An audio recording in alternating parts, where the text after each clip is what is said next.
Welcome to another edition of the All 32 Pod, Friday, March 21st, 2:37 in the afternoon. Mike Giardi, Will Parkinson, putting this together for you. As always, this show brought to you by Prizepicks, the exclusive daily fantasy partner of the CLNS Media Network, and Gametime, best tickets, best prices to get you in to see any event that you want to see. Will and I thought we'd talk about the best remaining available free agents, but before we get there, news today of a certain quarterback visiting a quarterback desperate franchise. Aaron Rodgers meeting with the Pittsburgh Steelers. Steelers actually called back Mike Tomlin, some of their people that are normally on the road for pro days, to come back to meet with Rodgers. Obviously, Rodgers has, I think, made it clear he wants to play, right? I mean, he hasn't quite publicly said it, but he continues to do the dance with everyone, Will.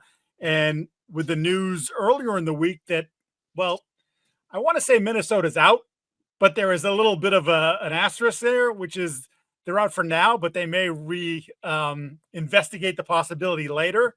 But Rodgers now with Pittsburgh, no deal imminent, according to everybody, basically. Your thoughts on Rodgers and this dance that he continues to conduct with both Minnesota, Pittsburgh, and actually throw in the New York Giants, which seems like it's a distant third in his mind. Yeah, I think they're a distant third, and I think that they're preparing that they'll be left at the altar once again. I would like to take a victory lap. I did say this was going to happen. I said Rodgers would hint at retirement. He would hint at playing. He would basically say nothing, and people would fight over him a little bit, and he would kind of hold this process out. And part of me still thinks he retires and like surveys the landscape and is like, I want the courtship of everybody, and I'll leave everybody hanging. Part of me thinks that Minnesota, where it never really made any sense, but could they get to the end of the draft and JJ looks terrible in minicamp and they re-eval it? Sure. The Giants, I feel like at this point, it's Dave Rodgers doesn't pick them. They're pretty much a lock to take a quarterback at 3. And then there's the Steelers. The Steelers are in the precarious spot of they're not good enough where Minnesota was last year, where it's like, hey, the quarterback doesn't necessarily matter, which I'd push back on, and that's a topic for another day. But Rodgers for the Steelers does make the most sense. If any of the teams, it's the head coach that will tell him no. He's handled big personalities. They've been successful. Maybe Rodgers is able to get a new lease on life of, hey, like this new challenge, and I'm kind of healthy now. And there's a bunch of the different ways you talk yourself into it. I guess I would just say this, Mike, is that I feel like if Aaron had a place he wanted to go, he would have picked it already. And it feels like this is at least the first step of like true entertainment of, okay, I'm really entertaining the Steelers, but what if the Steelers are like, you're getting a 1-year, $10 million deal with, a million incentives and whatever, but like, you're not making any money. Like, is Aaron going to be cool with that? He just gave the Jets back $40 million and it blew up in his face. So I don't know. The Steelers have always made the most sense. They play the Jets in New York. They play Green Bay in Dublin. They are in a division that's very hard on paper, but when you really look at it, the defenses kind of all suck. Outside of Baltimore's was good at the end of the year, but like they were nowhere near the Baltimore of old, or even 2 years ago. Cincinnati's defense is the worst defense in the league. Cleveland's an abomination as a franchise at the moment, and you just look around and you're like, ooh, like okay, Pickens and DK, but that's not even. I don't know. I guess they don't really have any other options, but. Yeah, I don't know. I'm not sure how I feel. It feels to me like he wants Minnesota, and Minnesota. That was coming from Rodgers, right? I don't think that was coming from Minnesota's camp necessarily. So I don't know that Minnesota thinks that JJ's ready yet, and obviously hard to know based on the fact that he got hurt in August, and then he had the setback during the season. Not that he was coming back during the season, but then he had to have another surgery during the season. And then you talk about, like, does he look like crap in OTAs? Well, like, you're not really playing real football until late July, August, right? Where you actually get the pads on, you start to compete in camp a little bit. Are they trying to slow play it all the way till then and hope Rodgers doesn't sign with anyone? Is Rodgers talking to them and saying, like, if you really committed to me? But then the problem with that is, obviously, is that when he could lose out. The chairs could be gone in Pittsburgh and with the Giants, and then all of a sudden he's like, well, now what? Then Minnesota's the only one, right? That makes sense in that to wait, because it's like Minnesota's in no rush. They have their guy if they want it. And if Aaron could come in and I just Mike, my one thing about Probably from the perspective, I mean, they were 14-3 last year, right? And like, yeah, and Stam sort of came unglued a little bit at the end of the year. There were some other things that going on with their defense at the end of the year, which they feel like they've somewhat addressed it. Well, not somewhat. They invested a lot of money in the interior of their defensive line to shore up their run defense. So it feels like that's probably the best place if you want to make one last stand, if you will, one last long stand. Because I think if he's smart, we talked about Pittsburgh. We looked at Pittsburgh. It's like, yeah, that okay in that division. You're right; they could absolutely be in play and play for winning the division or at least a playoff spot. But like their defense wasn't awesome last year. Their defense is getting a little older. Minka didn't have a great year last year. TJ Watt dropped off in the second half of the season. You know, we talked about the idea of maybe even shopping him. Like it would make some sense to maybe move off him at this point, just based on where he is at his career and some of the injuries that have piled up. Cam Hayward's 35-ish, you know, somewhere around there. Like, how long can he keep doing it at a high level? So to me, it's like, I don't know. Like Minnesota, it's a very like, this is our offense. You're going to have to fit into the way we do our offense. Pittsburgh doesn't even have a foundation of an offense. Like, what do they do? So maybe he can influence how Pittsburgh wants to run things. I mean, it's typical with Rodgers. There's a lot of if this, then that, or could be this. And then like he's playing hard to get, or is he playing hard to get? Nobody really wants him. I don't know. But he's definitely held the process up, and he's definitely held a couple teams, in particular the Giants, hostage here. Like the Giants are just, if not him, then what? You know, seems like it's weird to me, Mike. The one thing I think I would say with the Giants that's confusing is, let's just say like there's a couple of things that are at play. One, I've said Shador is going to be a Giant for a while, and I just feels like the logical. They're not going to get Cam. Cleveland probably goes Travis Hunter. At least if gun to my head right now, I'd feel like it'd go Cam, Hunter, Shador. But if that was the case, you should have been looking for Marcus Mariota. You should have been looking for somebody to come in that's gonna be able to be that professional backup and knows the goal is for you not to play. I don't feel like the Giants have done that. They've gone after Russell Wilson and Joe Flacco and Jameis Winston, guys who still think they all can play. And in some ways, I think that's the Jets did this. And that's part of the reason that they did this with Zach Wilson, where they didn't have a backup, and then they scrambled and brought in Joe Flacco, who, Joe's had a really nice career, and, he's one of those guys that's and his best days was really good, and his worst days, obviously, we know what the case was. Joe's not looking to really mentor guys. If we're being honest, follow the track record of the guys he was around as a rookie since Lamar. Those guys have all failed epically, and he somehow magically came in. Happened with Zach Wilson. The Jets basically benched him, for Flacco in a lot of senses. Not benched him, but had no problem playing Flacco. And then just recently, as of a year ago, actually really 6 months ago, the Indianapolis Colts, who invested a fourth overall pick in Anthony Richardson, benched him for Joe Flacco. And I'm not saying it's Flacco's fault, but I don't know. Russ is willing to take basically the minimum to play for the Giants. It's these guys are pretty desperate. And if I'm the Giants, I'm honestly, I want nothing to do with any of you. What's their ceiling with those guys? 10 wins, I guess, what the Steelers were last year. If you get really lucky, I don't know. Russ won 6 games for the Steelers and frankly looked terrible at the end. You mentioned Jameis. And before we get to our best remaining available free agents, I was slightly intrigued because at least look, we know the flaws of Jameis, but he did inject some life into what had been an absolutely anemic passing offense in Cleveland last year when he took over. And it's never going to be perfect. He's in his 30s now. You're not getting what you hoped from Jameis Winston when he was drafted number 1 overall, or what you hoped at various points during his time in Tampa Bay, where he showed these flashes, right? But in this place, if you're Brian Daboll, do you want the polarizing, conservative,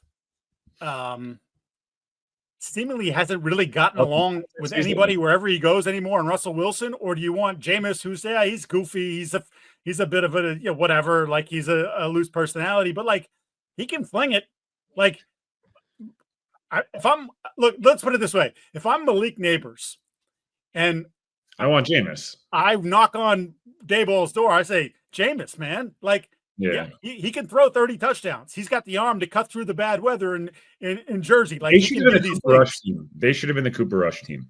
That was the perfect. Cooper Rush can, in a pinch, if you need him to start 6 games to start next year and you want your rookie to ease along, Cooper Rush is a little older than you realize. He's been really good in the NFL. Like, let's be honest here. Like, there are certain guys that are really good pinch hitters. And Cooper Rush, as much as this is a crazy thing, people are like, oh my God, dude, what are you talking about? I don't know, man. Look at the numbers. Like, every time he played for the Cowboys, like, he's got an above 500 record by a lot. Like, the numbers are pretty decent. He operates the offense with efficiency. That should have been your 4 to 6 game starter. You let Shedeur or Cam or Jackson Dart or whoever it is sit on the bench for a little bit, work your way in. Your ceiling's a little bit higher. He peppers the ball to whoever the number 1 receiver is. Mike, I don't know if you agree with this, and I assume you probably will. Most of these offensive coordinator head coaches, right? They all kind of, for as much as they love the Mahomes types, like he's a unicorn, obviously, and the whole thing, they kind of like the do what I say boring guy. Let's be honest here. Like, JJ is going to be a lot more boring than Sam Darnold was. Jimmy Garoppolo, Brock Purdy, a lot more boring than Trey Lance. And I'm not saying that those guys are better or whatever. My point's just being like, look at the style of play. This guy fits my system. This guy does what I want. Like, it's all about, and it's not a bad thing, but it's all about me. And Daniel Jones, when he had that really nice year in 2021, I believe, did exactly what Daboll wanted. Like, really simple, no mistakes, the whole thing. Then he kind of started to revert back to, like, he got gun, I don't know. You mentioned the point about Jameis, like, maybe Daboll wants a Russell Wilson who's, like, at this point going to just 1-2 and run around and check it down. Or maybe he wants the Rodgers who is not really willing to take risks anymore. I don't know. Jameis makes more sense to be a much more high variance upside bet that if Jameis hits for like 6 straight weeks, I don't know, the Giants 4-2 and like, ooh, right. Well, this is fun. And the fans. That's honestly exactly how I'm looking at it. And I think that there is, like, you don't think like Malik Neighbors and Garrett Wilson would share a text or a phone call and be like, yeah, good luck playing with Aaron. Like, like he doesn't want to do this. He doesn't want to do that. Like, you get on the run, he's going to show you up on the field. He's going to do all these things. Like, I think there's a lot to be said about your point of the offensive coaches. And I think Kyle Shanahan's the perfect example of this. Like, Kyle wanted, and we know the story now, for like 6 years ago, he wanted Kirk Cousins.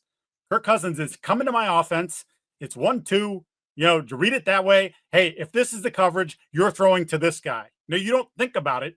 I tell you, you're throwing you're telling to the crosser here. The over route. That's the throw you're making. And it's actually funny because if you talk to Patriots people who obviously had Garoppolo here, some of them felt like as good a situation as Jimmy got dropped into there with San Francisco, that Kyle actually took away some of Jimmy's best strengths by doing that to him. Like, he was a bit of a process quick. They used to compare him to Brady in that regard, which is whatever you can make your. But point is, they thought that was a strength of his, and that when he went to San Francisco, they took that away from him. It was like, no, don't do that. Why are the Giants not a team that's giving a 5th round pick to the Falcons?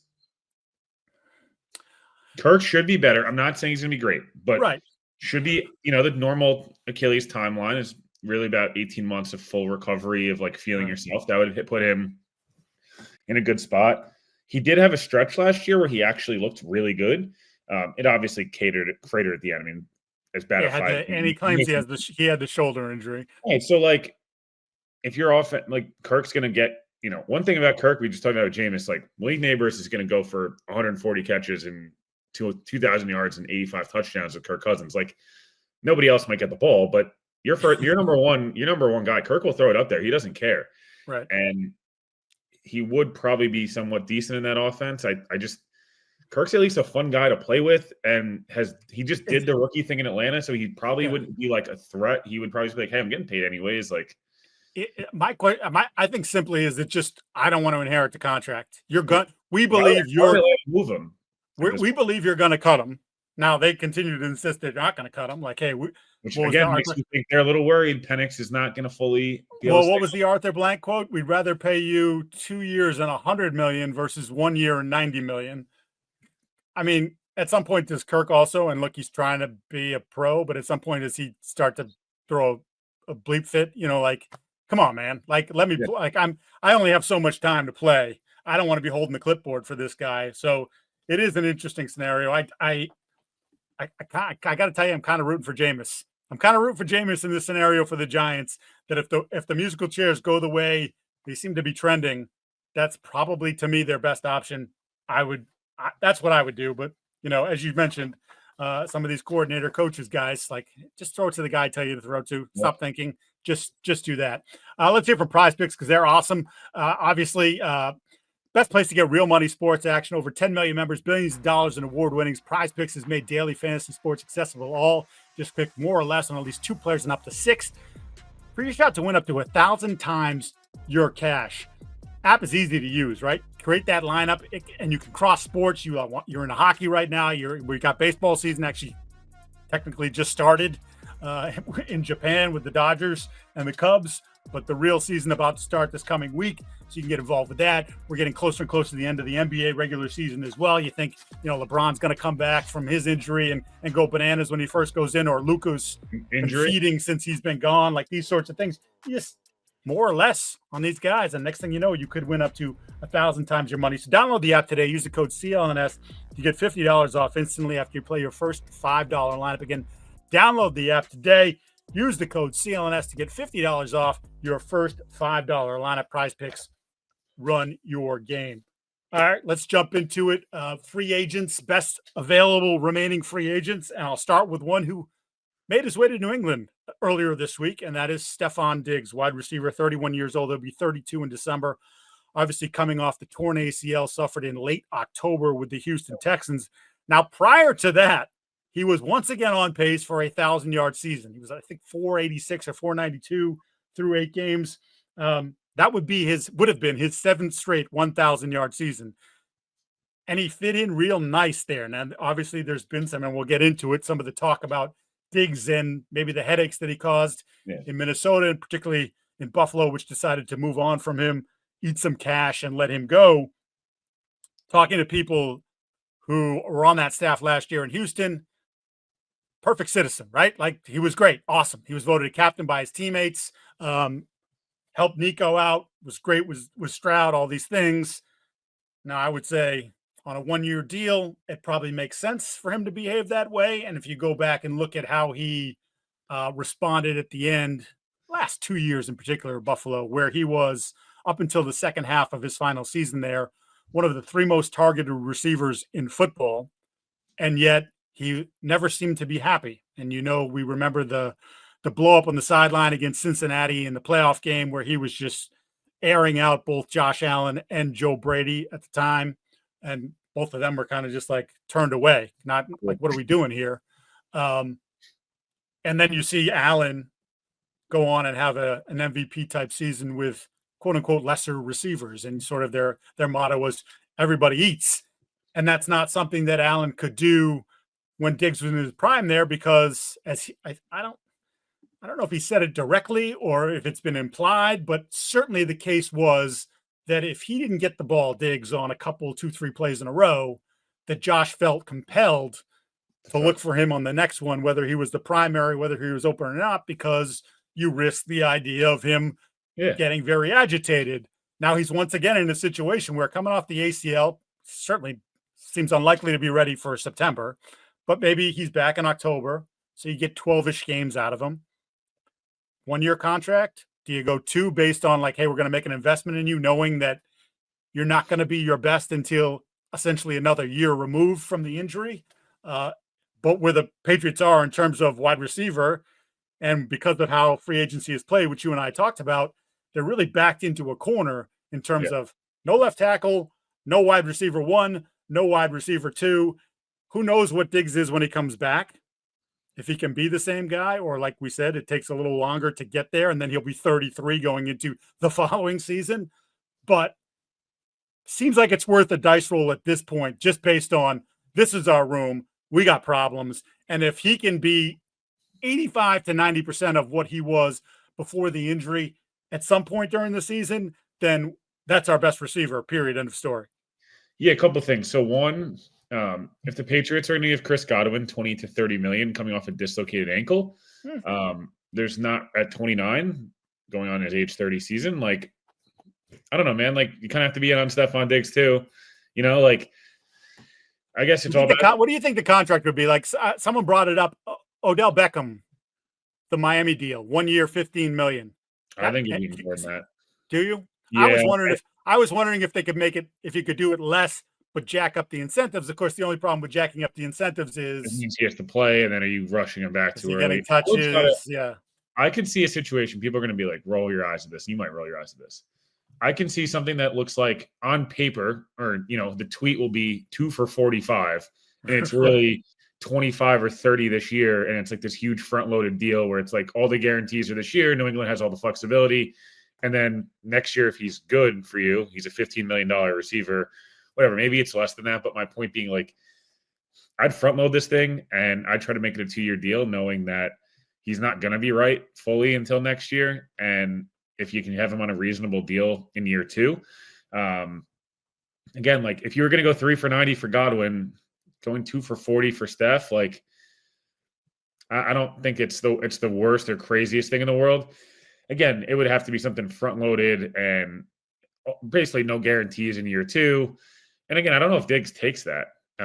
He's a better player than Odell was for like quite some time at the end there. And right, this is his first major injury that I can remember. I feel like Odell was like multiple ACLs. They had the messed up ACL in the Super Bowl that was already torn. Like, it was a lot of things. He got hurt a million times in Baltimore too. Diggs is not. If this was a year later, I would say it's the Odell deal where, like, hey, you're 2 years removed from being good. Receivers coming off ACLs is always a bit of an adventure. I mean, I just watched it with Mike Williams, who looked horrible all year, but really bad in the beginning of the year. But if you didn't rush him back and you knew, hey, we probably have him for 2 years, we'll address this receiver again. Mike, I guess the one thing I wanted to ask you about receiver with New England is twofold. One, I know they were in on Brandon Ayuk last year. We all know that was a big thing. It feels like the Ayuk deal is even more beneficial for a team that trades for him now than it's ever been. Another guy coming off an ACL. Is the price less now? Where do they try to re-engage and be like, hey, dude, the quarterback's good now. Like, we're getting talent now. And look at A.J. Brown did with Mike Vrabel, and, like, you know, we'll take care of you.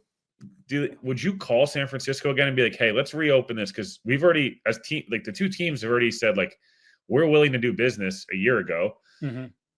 Ayuk's 25. I think it's 2 for 26 over the next 2 years for that deal before he can get out of it. It was a terrible contract for Ayuk. He totally screwed himself. They're very similar to the T. Higgins deal, which we're not going to talk too much about, but not sure what he's doing with taking that deal. Odd. But are you saying, hey, like, we'll look at Diggs, but do we also call up San Francisco and say, hey, man, like, you clearly don't want this dude, and him and Kyle, obviously there's something there. I don't know. Is that dead, or, like, is that worth? I don't think that's dead. The one thing I will tell you, and just sort of from the combine and just sort of asking around, there is a little bit of a sense that San Francisco is just trying to poke him a little bit by keeping his name out there. And, you know, Lynch didn't shoot it down at the combine. So I don't know where he's at in his rehab. I don't know if you've read anything. Like, I haven't seen anything about, like, is he out there running routes now? Like, what is he doing? Like, Diggs at least started to do stuff, and that's part of why they brought him here. They wanted to get a physical, take a closer look at the knee.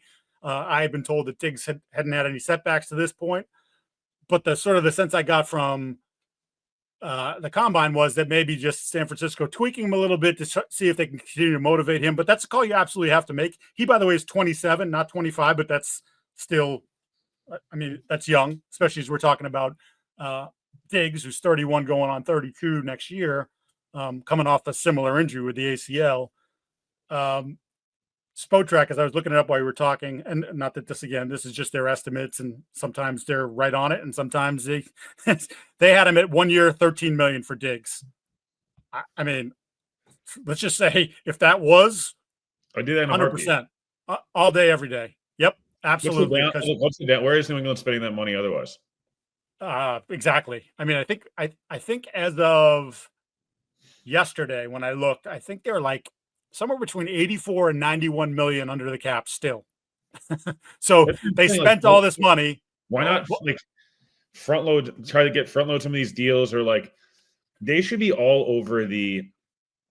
They should be calling Green Bay, and obviously we talked about San Francisco and these teams, and like, hey, you might have too many guys, right? Or you might have a guy that's too expensive, and you need to shed some salary, and you want to make some tweaks.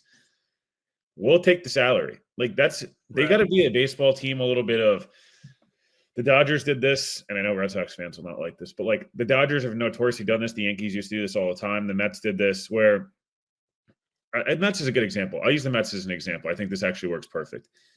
The Mets going into the last couple of years, they won 100 games plus, and the expectations were high, and then they were sucked in 2023.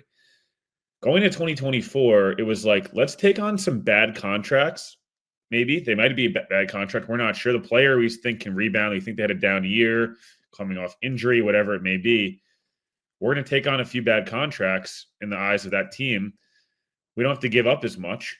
And then if they hit and they go into free agency, cool. If we can bring them back, great. Like, I feel like that's the market they got to be in, because they have all the money in the world. And again, you obviously want to keep yourself open. And what if they start out 4-4 and it's like, hey, let's go at the deadline and go find somebody, or you don't want to strap yourself long term. But I don't know. I feel like they're a team like, why aren't you calling Denver and saying like, hey, every year you're rumored to move Cortland Sutton. Mm-hmm. Like, it feels like, maybe it's a 2-year option, but Cortland Sutton was pretty damn good last year. I don't know why Denver would move him at this point, but I understand your point. Like, it's always in the market. So like, hey, just call me. Like, hey, you always are looking to move them. You still open, and just see what poking around a little bit. Yeah, I mean, I know some media types in Boston, the Boston area, have kicked around Christian Watson as you bring up the Green Bay. Of course, he's coming off the torn ACL, and he's probably not ready at all next year. Or like we're talking about somewhere in December. Yeah, that's like a stash and grab. Right, exactly. So, I mean, if you're Green Bay, unless someone's going to overpay you for that, I don't know why you would just give that up. One more thing I wanted to add, just kind of kicking us back before we moved on to your first choice here. Stefon Diggs thing. I meant to bring this up when we were talking about him, but I didn't want to let this slide because, again, we talk about what a good teammate he was, according to the Houston people this past year. And then I mentioned some of the incidents in Buffalo. I did want to bring up one more thing, and Tim Graham wrote about it in The Athletic at the time when they finally moved on from him. And I remember when it happened being like, dude, what are you doing? Diggs on social media, it was, and I'm just going to read right from the story, as recently as Tuesday night, so this is in April, Diggs seemed to take, of 2024, Diggs seemed to take another shot at Josh Allen, replying on social media to someone who opined, quote, a top-tier receiver is, quote, not essential to the franchise quarterback success. Diggs said, quote, you sure? Management at One Bills Drive was like, you continue with this passive-aggressive nonsense towards the star quarterback, the thing that the entire thing is built around.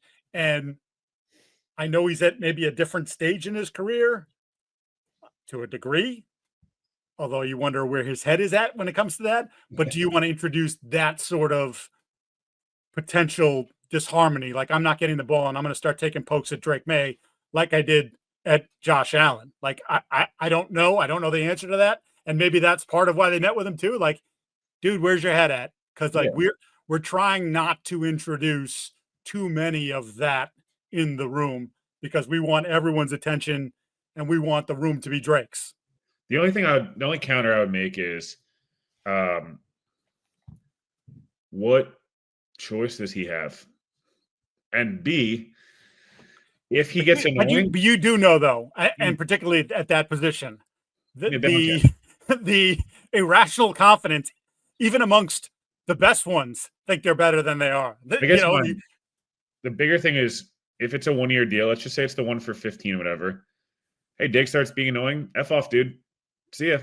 Like, we're going to trade you. We can cut you. It's like they couldn't do anything in Buffalo because the deal they kept pushing the number down and down and down. And like, they paid for it heavily this year. But like, I don't know. Like, to me, it's just like you got to do something, and maybe this is one you let sit out there for a while, and you say, "Let's go to the draft. Let's see what we do." Things could, again, I think right now, gun in my head, like New England's going to be in a spot to take Abdul Carter, and it's going to be like a really difficult decision if you just. I don't know. Patriots fans told me Harold Landry was amazing, so maybe you can't take the best player in the draft. But my point being, like, yeah, but then if they get Travis Hunter, for example, maybe you don't need a Stefon Diggs because you're like, it's not worth it. Or maybe you're like, oh wow, now we might actually be good. Like, I don't know. There's a lot of decisions to make. Yeah, I think generally when someone comes in for a visit around this time of year, if you really want them, they usually don't leave. So it might be, hey, check in. We liked what we heard, but let's get some medicals on you. Let's see where the knees at. And look, they may get the medicals and be like, they're awesome. And like, dude, we shouldn't have let you out the building. We're going to sign you. Or they might be like, hey, we'll talk to you after the draft and see what happens. If you're still out there, you're still interested. We're still interested. Maybe we could get together. I mentioned when I was talking about prize picks about just what's going on. So much happening in sports. We also have the tournament, the basketball tournaments going on. And that's why you got to use Game Time, because if you want tickets to any of these things, opening day for the Red Sox, opening day for the Yankees, even though Garrett Cole's done for the year. Not that I just, sorry. Not trying to alienate all the Yankee fans. Just trying to alienate Will. That's all. Game Time has the best seats available. No haggle pricing. It's right there for you. This is the fee. They don't tack on any hidden fees. I would say one of my favorite things about the app is that you can see where the seat is. You can actually click on it, and this is your view from the seat. So you realize you're not behind a pole, or you're not in some crazy walkway where you're going to have people walking by you left and right. And you're not going to see what's happening with the game. You can find out if you use Game Time picks and that filter that gets rid of all the fluff. So just download the Game Time app, create the account, use the code CLNS for $20 off your first purchase. Terms apply. Again, create the account, redeem the code CLNS for $20 off. Download Game Time today. What time is it? Oh, it's Game Time. All right, Will, what do you got for me? Yep, I'm going to rattle through. I'm going to change it up here. I'm going to rattle through all three of mine, and we're going to react. Good, I like it. Yeah. I'm going to go one. This is a bias one. Tyler Conklin on the Jets. He's got interest from about 5 or 6 teams. Visited with the Chargers yesterday. He's in Seattle today. Atlanta, Indy, Tennessee, and the Jets all remain interested. He's a guy who's going to get you 50 for 500 and 5 touchdowns a year. Great locker room guy, somebody that's well liked, and he's probably going to get a 1 or 2 year deal for $12 million, $14 million. I like the Tennessee fit of the teams you mentioned there. Probably Atlanta. If Atlanta moves Pitts, that makes sense as well to give Penix an option. I know they're trying to trade Kyle Pitts pretty aggressively, and no one wants him, especially at the price they're asking for. So.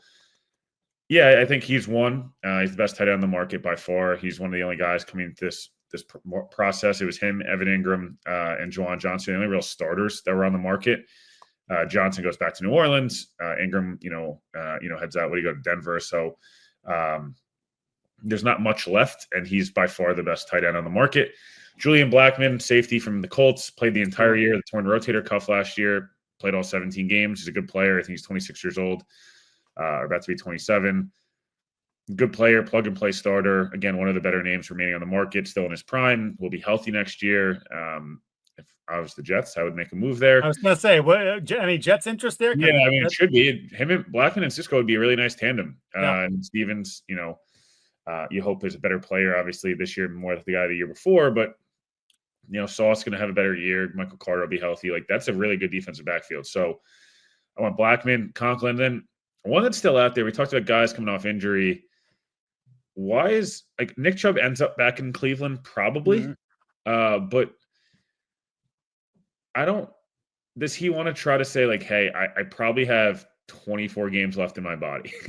Maybe it's more than that, but before I get hurt again, wouldn't you want to try to get 1 shot or 2 shots here? If you're Kansas City, you've kind of tried to do the Pacheco Kareem Hunt thing, and it's worked at times, but if I'm going to take a flyer on a guy that's probably, as much as I know Kareem Hunt's trusted by Andy Reid, I don't know, man. Doesn't that kind of make sense of hey, we kind of want to get back and be a little bit more physical or, I would have,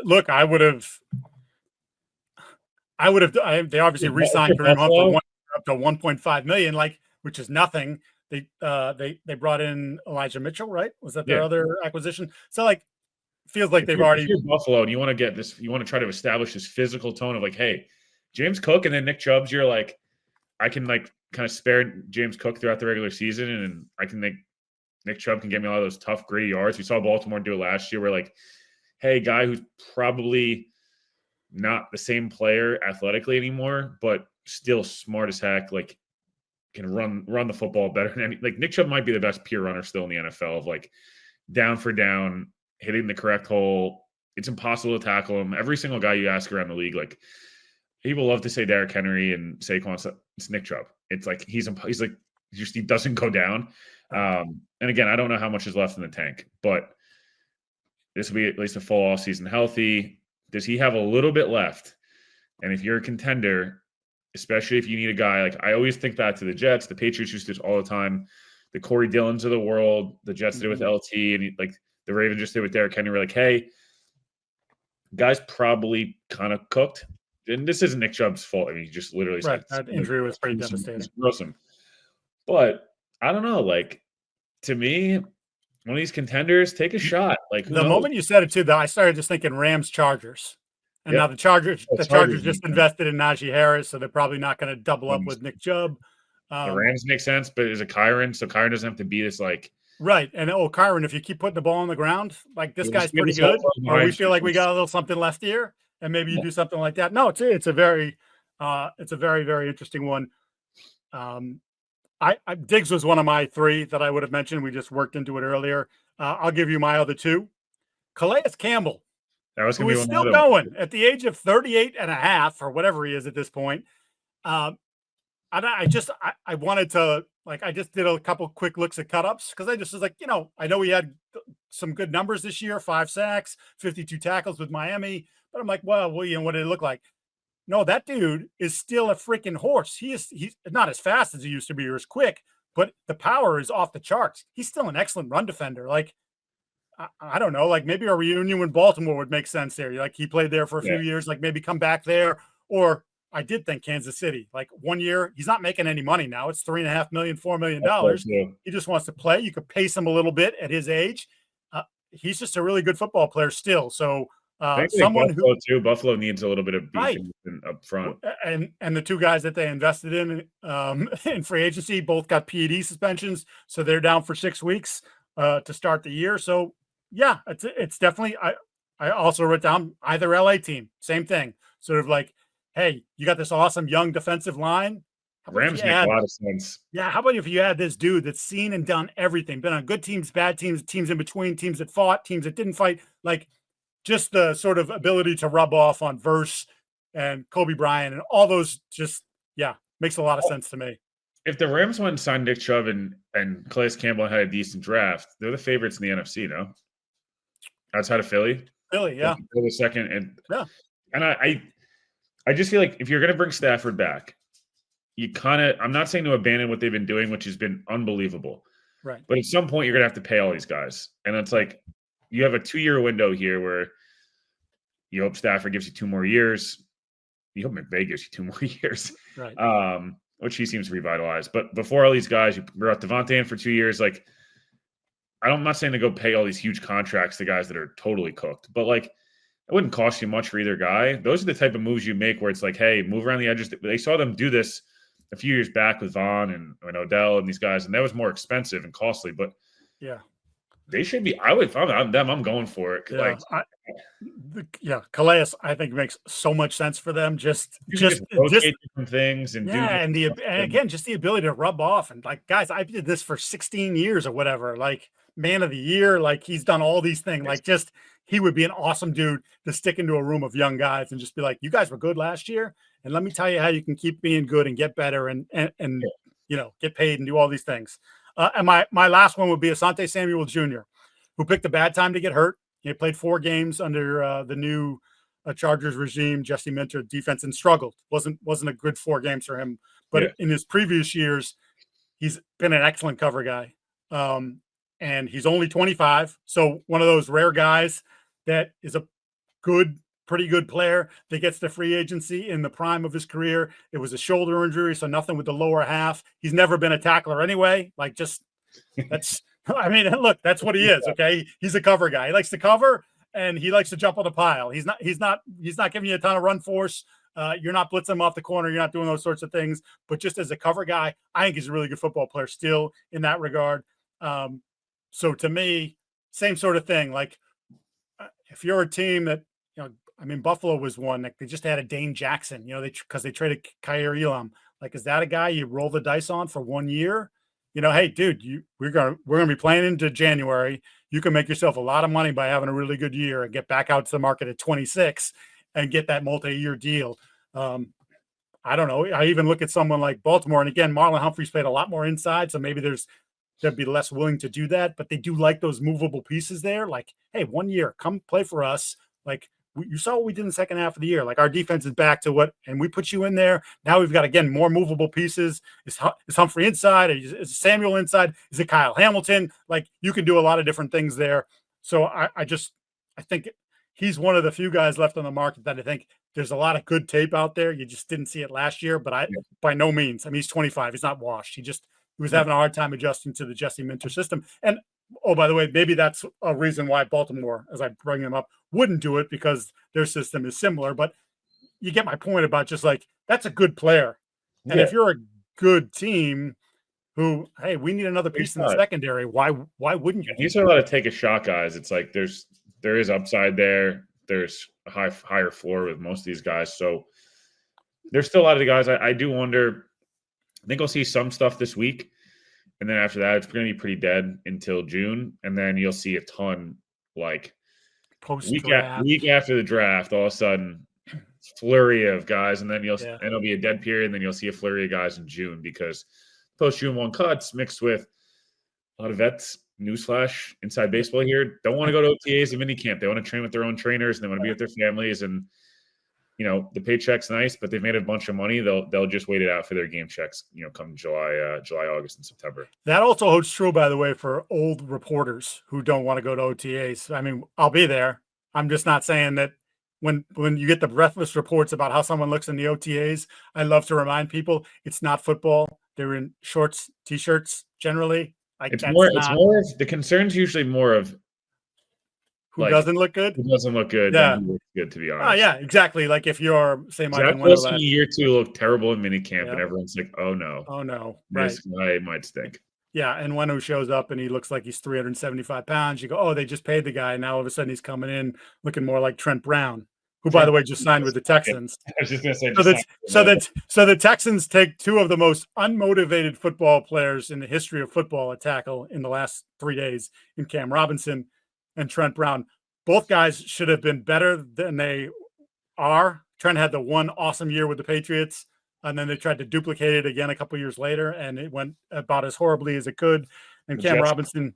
That's Chukwuesikor for the Patriot legend. Oh, my God. I can't wait for – it'll probably be – my guess is mid-August. You're going to get on a pod with yours truly and be like, he sucks. Or I'm hearing this, and I'm going to be like, yes, it's true. These are all the things that I could have told you from his brief time in New England. And if you actually go back and talk to the people in Pittsburgh who would tell you the same thing. Remember, he basically got benched for mouthing off because he didn't like the game plans. You're a tackle, dude. Just freaking block. Shut up. Let us do the heavy lifting. All right, that is going to wrap up this edition of the All 32 Pod on Friday, March 21st. A reminder to like, listen, subscribe, rate, review, do all those wonderful things as we continue to build a brand. You guys have been supporting us a lot lately. We really appreciate that. Don't be afraid to jump in the comments, although I will say, if you act like a jerk in the comments, I'm probably going to act like a jerk back. That's just the way it goes. He's Will. I'm Mike. We will see you again next week. Enjoy your weekend. And if you like that college basketball thing, enjoy the games.